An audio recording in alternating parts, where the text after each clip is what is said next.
treguar se dhuratat për fëmijë më të çmueshme janë nëse ju dhurojmë historinë e tyre se sa dhuratat që po i dhurojmë fatkeqësisht edhe tash, që tash 10 vite po funksionon shumë mirë. Kjo ide ka nisë para 10 viteve.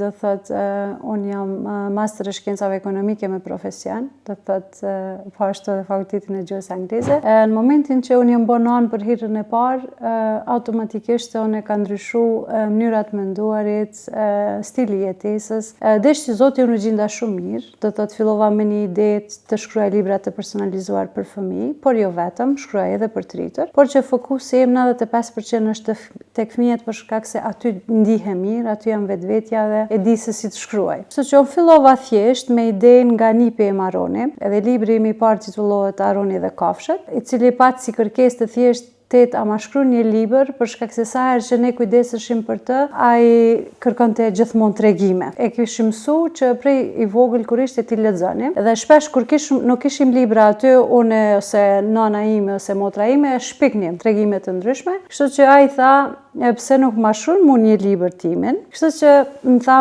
teta ma shkruan një libër edhe unë kam pastaj gjithmonë tregimin tim edhe ju ma lexoni kurdo që unë ju kërkoj. Edhe unë i premtova atij, thash po Aron, teta ka me ta shkruaj librin. Kalon kështu një kohë, një periudhë, Aroni u rrit 4 vjet e gjysmë dhe unë se kisha mbush premtimin. Në pushimin e Leonis, duke biseduar me bashkëshortin tim, thash kam nevojë të bëj diçka time në mënyrë që mos të jem e fokusuar edhe të orë jashtë shtëpisë, por që të jem edhe në shtëpi, edhe më thot, po pse s'po provon diçka me të shkruarit. Fillova e bana librin për Aronin, ishte libri im i parë. Në librin tim të parë kam përshkruar personalitetin e Aronit, gjërat e rëndësishme që kemi dëshirë me i majt mend, sikurse pesha e lindjes, gjatësia, kush ka qenë me nanën, si ka kaluar shtatzania e nanës, e treguar se dhuratat për fëmijë më të çmueshme janë nëse ju dhurojmë historinë e tyre se sa dhuratat që po i dhurojmë fatkeqësisht edhe tash. Po, në faqen Libra nga Rema, zakonisht vjen kërkesa, qoftë prej prindit apo kushdo që e bën dhuratën, edhe do thot unë ju dërgoj të gjitha gjanat që më duhet, e